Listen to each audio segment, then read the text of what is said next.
ഞങ്ങളിപ്പോൾ കോട്ടയത്ത് നിന്നും കുമരകം വഴി ചേർത്തലയിലേക്കുള്ള യാത്രയിലാണ്. ഇത് നാട്ടകം ബ്രിഡ്ജ് വഴിയുള്ള ബൈപ്പാസ് റോഡാണ്. ഇരു കരകളും പാടശേഖരങ്ങളാൽ ചുറ്റപ്പെട്ടു കിടക്കുന്നു. ഇടയ്ക്കിടെയായി നിരവധി തോടുകൾ മറികടക്കുന്നു. ഇല്ലിക്കലും കുമരകവും ചീപ്പുങ്കലും കൈതപ്പുഴ മുട്ടിയും കടന്നു വണ്ട് ജംഗ്ഷനിൽ എത്തിച്ചേരുന്നു. ഇവിടെ നിന്നും ഇടത്തേക്ക് തിരിഞ്ഞ് തണ്ണീർമുക്കം വഴി യാത്ര. ഈ ബണ്ട് റോഡ് കഴിഞ്ഞാൽ പിന്നെ റോഡരികിൽ ചെറുകിട കച്ചവടക്കാർ ധാരാളമായി കാണാം.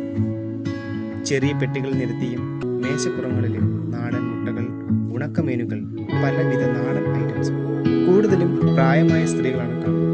കൂടാതെ കായൽ വിഭവങ്ങളും ചെറുകുട്ടകളിലായി കക്ക, കൊഞ്ച് തുടങ്ങിയവ നിരനിരയായി കച്ചവടക്കാർ.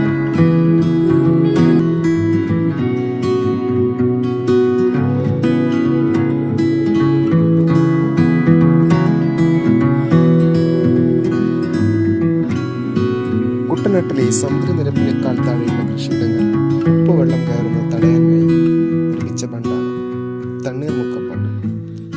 1974 നിർമ്മിച്ച ബണ്ട് 1976 മുതൽ പ്രവർത്തനക്ഷമം. ഇന്ത്യയിലെ ഏറ്റവും വലിയ മഡ് റെഗുലേറ്ററിൽ ഒന്നാണ്. ആലപ്പുഴ ജില്ലയിലെ ചേർത്തല താലൂക്കിൽ കഞ്ഞിക്കുഴി ബ്ലോക്കിൽ ഉൾപ്പെടുന്ന ഒരു ഗ്രാമപഞ്ചായത്താണ് തണ്ണീർമുക്കം. വേമ്പനാട്ട് കായലിന് കുറുകെയാണ് നിർമ്മിച്ചിരിക്കുന്നത്. 1512 ചതുരശ്ര കിലോമീറ്ററാണ് വേമ്പനാട്ട് കായലിന്റെ വിസ്തീർണം. 14 കിലോമീറ്ററാണ് ഏറ്റവും കൂടിയ വീതി.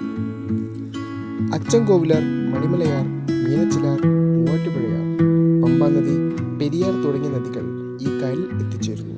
കേരളത്തിലെ ഏറ്റവും വലിയ കായലും ഭാരതത്തിലെ ഏറ്റവും നീളം കൂടിയ തടാകവുമായാണ് ആലപ്പുഴ, എറണാകുളം, കോട്ടയം ജില്ലകളായി പരന്നു കിടക്കുകയാണ്. പാതിരാമണൽ, പള്ളിപ്പുറം, പെരുമ്പളം തുടങ്ങിയ ദ്വീപുകൾ വേമ്പനാട്ട് കായലിലാണ് സ്ഥിതി ചെയ്യുന്നത്.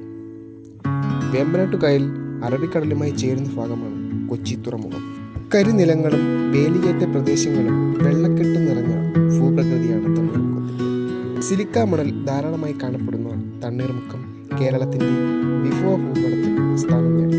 വേനൽക്കാലത്ത് ഷട്ടറുകൾ താഴ്ത്തുമ്പോൾ കായലിന്റെ വടക്കു ഭാഗത്ത് ഉപ്പുവെള്ളവും തെക്ക് ഭാഗത്ത് ശുദ്ധജലവുമായി രണ്ടായി തിരിയും. ഈ വേർതിരിവ് പഞ്ചായത്തിന്റെ മിക്ക ഭാഗങ്ങളിലും ദൃശ്യമാണ്.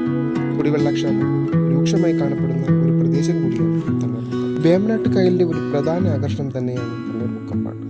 കുട്ടനാട്ടിലെ നെൽകൃഷി ഉപ്പുവെള്ളത്തിൽ നിന്നും സംരക്ഷിക്കുന്നതിന് വേണ്ടിയാണ് കുട്ടനാട് വികസന പദ്ധതിയുടെ ഭാഗമായി